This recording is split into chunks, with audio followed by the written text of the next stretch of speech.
And welcome to another great episode of Framing. This is not Framing New Heights. This is Michael Hicks, the Live to Thrive podcast. Sometimes I get super excited and I chat about it. And that was my old name of my podcast. But today, welcome back to Live to Thrive. I'm your host, Michael Hicks. And if this is your first time here, I'm glad you totally found us.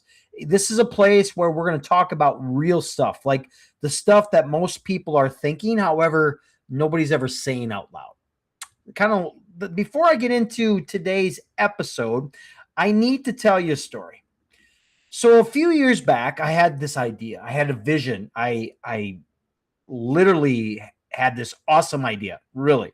Something I felt called to build. All right. So something that I believed in my gut could help people and it could actually change their lives. And I did what most of us would do when a big idea shows up. I started planning it. I made lists, right? I had my sticky notes. I researched, I studied, and I had conversations. And I bought the course and I worked with a coach and I watched videos and I built this framework, which then led to frameworks. And then I revised the plan. I revised the plan again. And then I revised it another time. So months went by and I had the most, I would say, beautiful, organized, well-researched, color-coded plan that nobody ever saw because I never launched it. And if I'm being mirror honest with you at this moment, it wasn't that the plan wasn't ready. It was the fact that I wasn't ready to be wrong in front of other people. That's the truth that I had to sit with for quite some time. And that's what today's episode is really all about. This episode is actually going to be episode 1 of 3 of a 3-part series. And I'm going to tell you the name of it after I take a drink of my lemonade. I'm calling the trap of the perfect plan. And today we're going to crack open something that I believe is quietly killing the potential of men, of families, and marriages all across the world. So it's the overthinking train. It's the fear of failure. It's the paralysis that lives in between them. And now, before we get in any deeper into all of this or further, I want to just speak to everyone who found this episode. This isn't just going to be a message for men. Even though men are my primary audience and I work with men exclusively, but I also have some ladies and I also have some marriage couples as well. So ladies, if you're listening, this is for you too. And if you or your spouse or your partner are doing the work together, I want you both to be in this conversation and actually share it with one another, because I think the thing that affects your household is it affects marriages as well, and it affects your peace. So stay with me here. So let's get into it. So the first segment that I want to kind of talk about is the diagnosis of what overthinking really is. So let me say something, and I want to be very, very transparent with you, and especially with myself right now. Many ideas how many ideas have you had the last year that are still just ideas? Raise your hand, right? And how many conversations have you been meaning to have? Maybe with your spouse, with your kids, with your boss, with yourself, your significant other, that you still haven't had. And how many times have you said, "Oh, I'm going to begin on Monday," or "I'll do it tomorrow," and then that tomorrow comes or that Monday comes and goes and nothing changes? And if that hits you, good, because that means you're exactly where you need to be. And this is exactly what this episode is going to be about. So here's what most people think overthinking is. They think it's a productivity issue or a productivity problem. They think it's a time management problem. They think if I had a better system, if I had a better routine, or maybe even a better app, I'd figure it out. However, I want to offer you a different diagnosis today. You ready for this? Overthinking is not a planning problem. It's a fear problem wearing a planning costume. Let me just let you land that for a second. You see, when we overthink, we tell ourselves a very convincing story. Do you know what that story is? Well, let me tell you what that story is. The story is real simple. We say, I'm thinking here as I'm gaining my thoughts here. We say, I'm just being thorough. We maybe say things like, I'm being responsible. I want to make sure I get it right. And then there's nothing wrong with that preparation. In fact, I believe preparation is wisdom. And there's a line. And there's a moment where preparation becomes then the other P word, which is procrastination. And that line is crossed the moment your planning becomes a way to avoid the risk of being seen. Does that make sense? The risk of attempting and being wrong, the risk of starting and failing, and the risk of people watching you fall. And that's not a strategy. You know what that is? That's flat out fear. And my friends that are listening, fear is a liar. In fact, I want to dive in even a little deeper here. The science behind it and why your brain does this. There's something worth understanding here. And it's your brain. Your brain is literally wired to protect you from risks. And I'm going to butcher the name here, but I believe it's called the amygdala. I think it's AMYGDALA. That's the threat detention center of your brain. And when you're about to do something uncertain, something that puts you out there, your brain fires off that same alarm it would if you are being chased by a predator. Now, your body doesn't know the difference between, let's say, a lion and launching a business. Being a bear and having a hard conversation with between a bear and having a hard conversation with your wife is the same as thinking like from this perspective as well. Being physically in danger and emotionally vulnerable. So it does what it's designed to do, and it slows you down. It says, hey, red alert, beep, beep, beep, beep. Wait. Think about this a little bit more, Michael, or insert your name. What if something goes wrong, Michael? And then we listen to it, right? And then that feels like wisdom. Here's the thing. And I'm going to be very transparent with you. God himself, all right? Let's talk about this. God didn't give you a vision to keep it in your notebook. He gave it to you to execute. And fear is not a discernment. Fear is not a confirmation that you're not ready. Fear is often confirmation that you're standing right on the precipice of something huge, right on the edge of something significant. And it reminds me of, I'm not going to get the Bible passage exactly right, but I think it's somewhere in 2 Timothy-ish.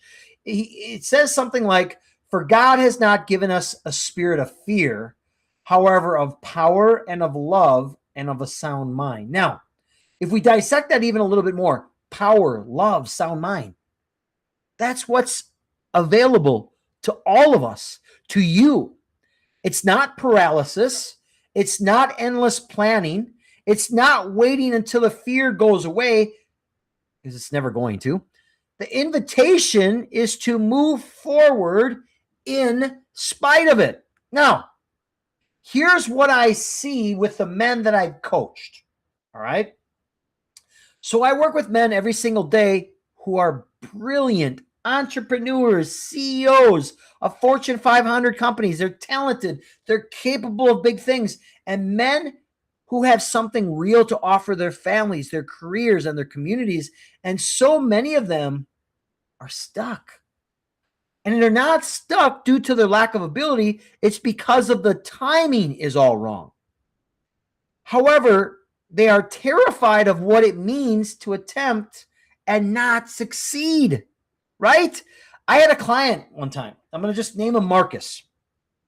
Marcus, who had been talking about starting his own business for, I think it was maybe 3 or 4 years. I think it was 3 years. He had a business plan. He had the capital. He had the mindset, the skill set. And every time we would talk, there was a new reason why it wasn't the right time. At that particular time, he'd say something like, oh, it was the economy or the kids' schedules because they're in sports now. And he needed just one more clarification, right? So we had a session. And on that next session, I asked him this question. I think it changed everything for Marcus. I said, Marcus, what's the real cost of doing this? Not the cost of failing, the cost of never doing it. He got quiet, a little bit of a lengthy pause, and he said, I think I'd spend the rest of my life wondering what could have been, should have been, and would have been. And that's the real cost that I want to share with all of you. It's the cost of never doing it. And here's the thing, the real cost is what nobody's talking about. It's not the failure. It's the wandering part, right? And it's almost the regret of never attempting or never doing outlast the pain of failing every single time. The regret of that outlasts the pain of failing every single time. So let me dive in a little bit here. Let me get underneath the hood. What does this look like for you at home right now? I mean, literally, not figuratively, like literally, because it isn't just about business goals and career ambitions. What shows up in your house? What's showing up in your marriage? What's showing up in your relationship with your kiddos that maybe you don't even name it? Or you say, I just can't fix it. Are you maybe the man who's present, yet not leading? Gentlemen, how many of you are physically in your home, yet mentally somewhere else? Right? You're sitting at the dinner room table, or after you get done, maybe you work at home and you just endlessly are scrolling. And you're still thinking about work. Or maybe you're in the bed next to your wife and you're doing more doom scrolling. Or don't do that. Bedroom is for two S's. You can figure out what those two S's are. Or maybe you're with your kids, but you're just really not there. And nobody says anything because at least you showed up and everyone feels it. And I'm going to just be bold here and tell you that's not leadership. That's a term that I call occupancy. And here's where fear plays into all of it. A lot of men don't fully engage at home. You know why? Because they're afraid of getting it wrong, afraid of having the hard conversations with their spouse, their significant other, and then it turns into a big fight, and afraid of attempting to connect with their teenage son and then being rejected. Or maybe even afraid of being vulnerable with their family when they've told their whole life that strength means silence. So instead of risking the discomfort, you know what they do? They check out. They stay in their lane, and then they do the minimum. And then the home suffers for it. And ladies, if you're listening to this, I want you to hear this with grace. The men in your life who maybe are seem to be distant, who seem maybe checked out, who seem like they don't care, most of them care so much, in fact, deeply. They're just fighting a battle between who they want to be and who they are afraid they might be. And that battle can be extremely exhausting for them. So give them grace while also holding that standard, right? And this next one is for the married folks or couples. Do you know, maybe it's you, who can talk for hours about kids' schedules, the bills, the home projects, the landscaping that you need to do on your property, the vacation plans. However, you cannot have a real conversation about how you're actually doing. And you know what that is? That's overthinking in your relationship. And two people are afraid of what's getting stirred up when you go deeper. So you stay just surface level. The managing of logistics, right?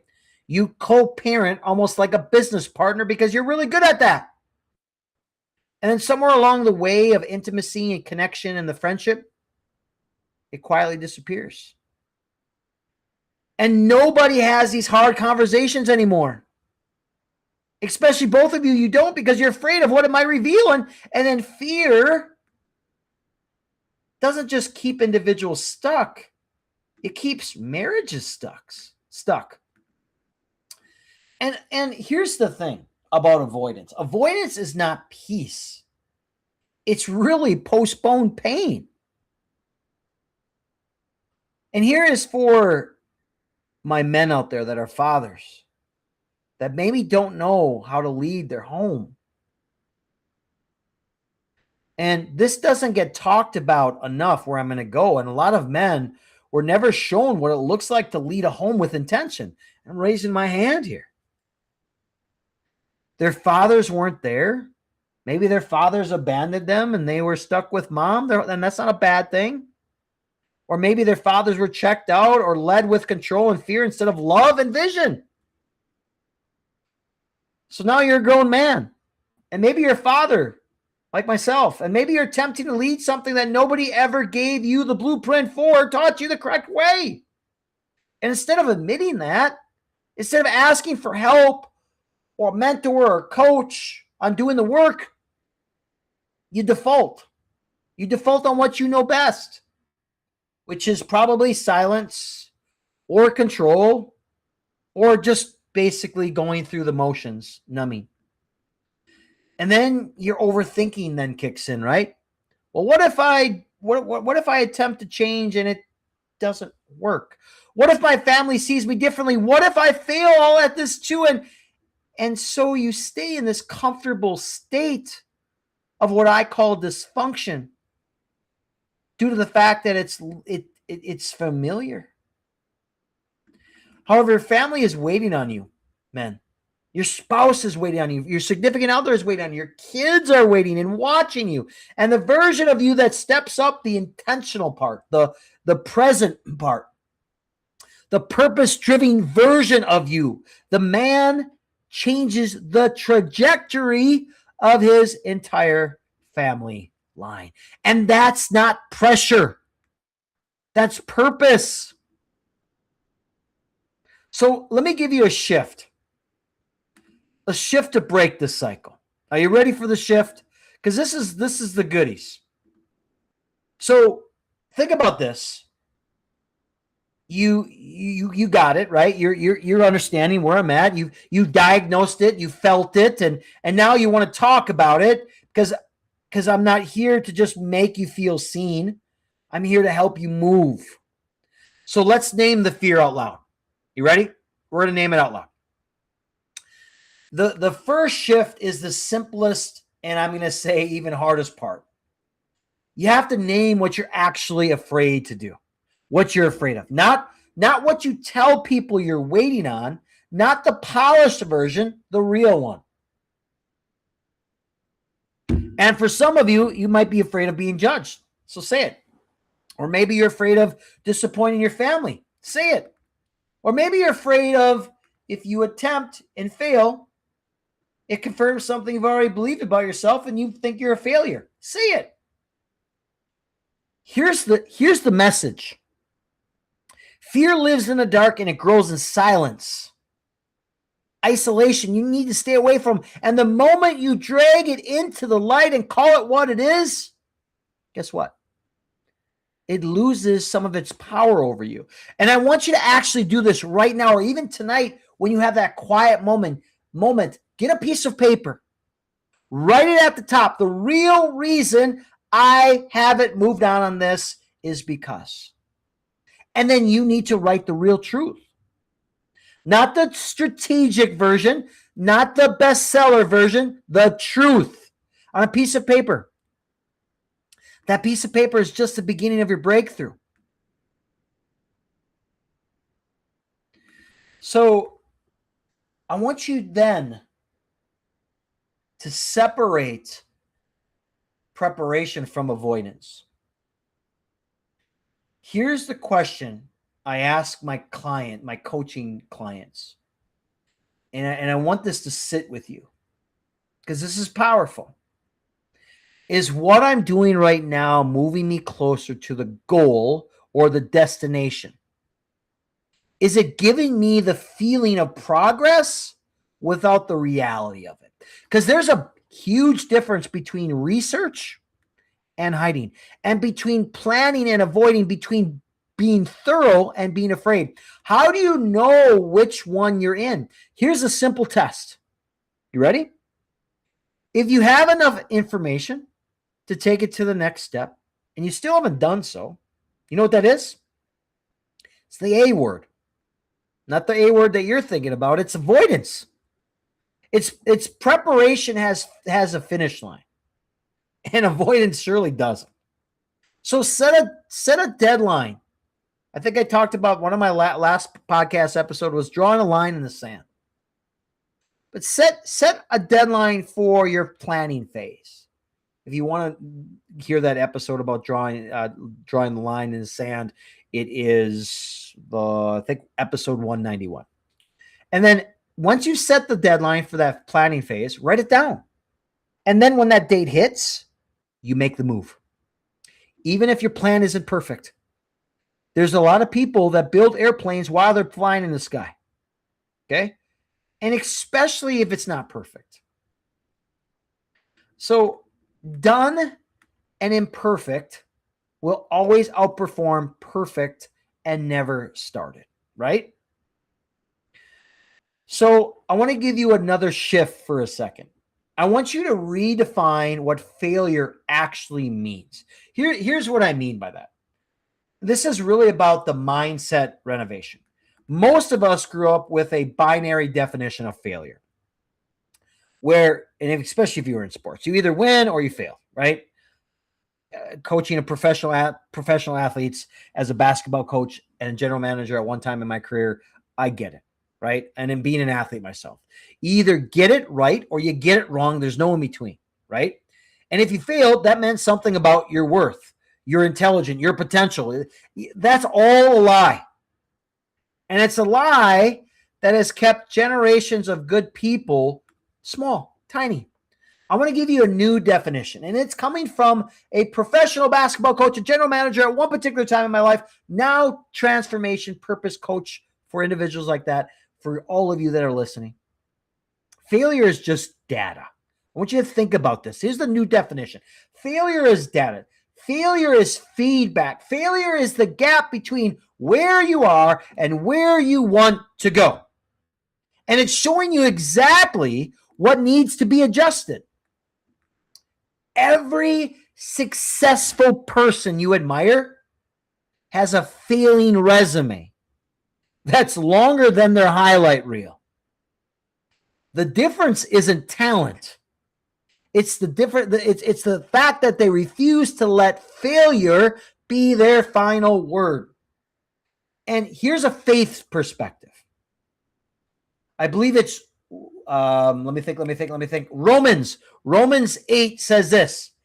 Remind us, somewhere I think in the 30s or late 20s, it says Romans says this, reminds us that all things work together for the what? Common good. Not some things. It says all things. What does that mean, Michael? Well, the missteps, the setbacks, the seasons that didn't maybe go as planned. And what's amazing about our God is not surprised by your failure. He's not done with you because of it.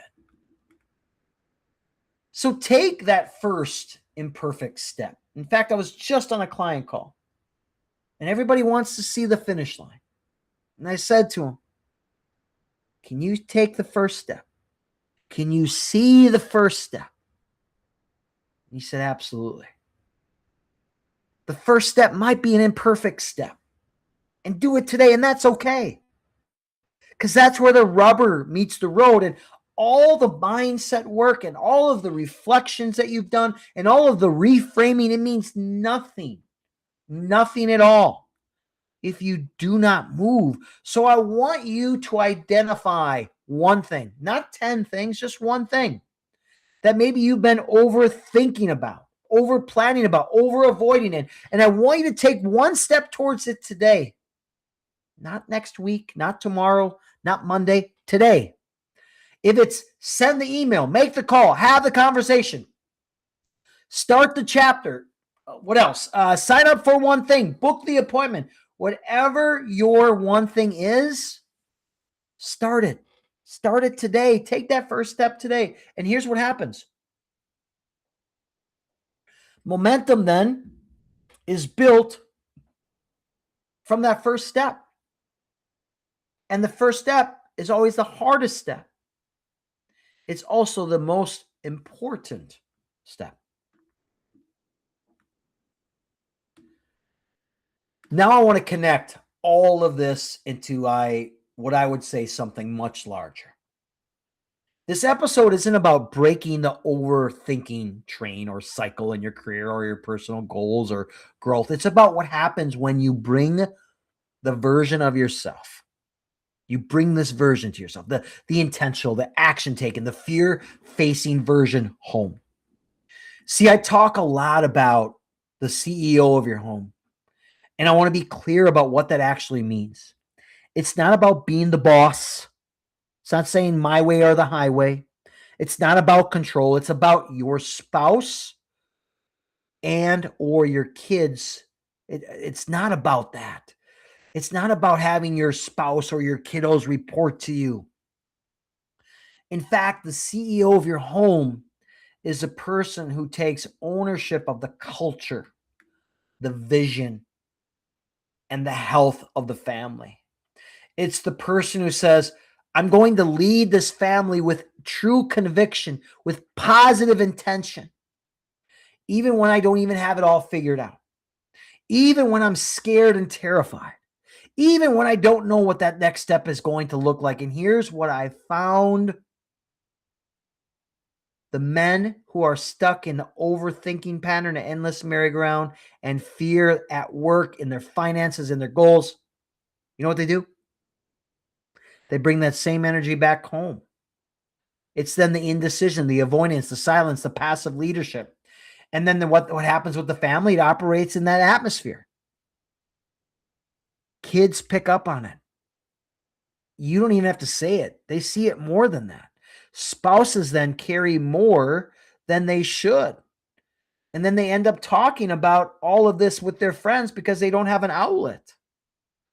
And then the home drifts without a vision. However, when a man decides to break that cycle, when he faces the fear and he takes the first step and he starts operating with intention, that shift ripples through everything. His relationship with the spouse gets better. His kids see him as a different role model. The home has a different feeling, and it's not a perfect feeling. It's more purposeful. Men, your family doesn't need a perfect leader. What they need is a present one, a committed one, a one that is moving forward. And that starts with you deciding today that the overthinking pattern, the vicious cycle, stops today. The fear doesn't get the final vote, that you're going to do one thing. And it's probably going to be imperfect. It's probably going to be uncomfortable. However, it's going to be a necessary thing. And you know why? It's the fact that your family deserves the best version of you. Not the waiting version, not the planning version, the doing version. Before I get to my close today, let me grab a drink of lemonade here. I want to bring this all home for all of you. So today we talked about the trap of the perfect plan. Now remember, this is going to be a 3-part series, and this is series 1 of 3.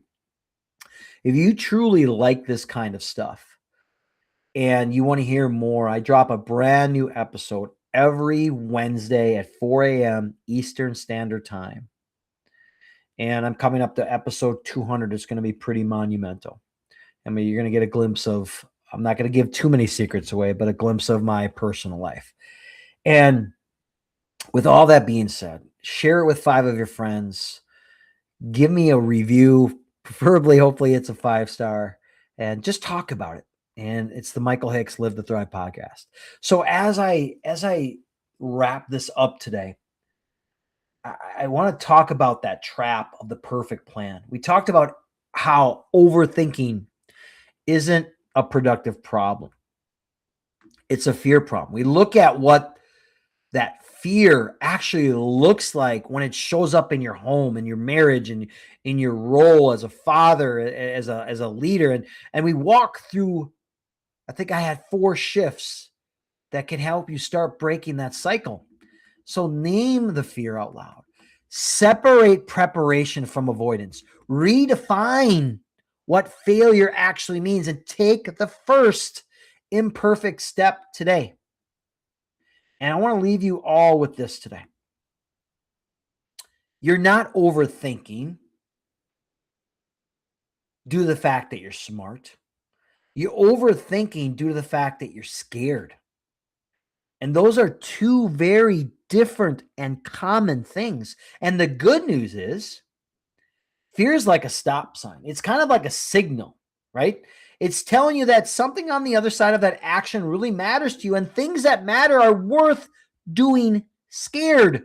So do it scared. Do it imperfectly, and do it now. You know why? Your family's watching. And more than that, the version of you that's waiting on the other side of that fear, he or she is ready. He or she has been ready, and he or she has been waiting on you to take the first step.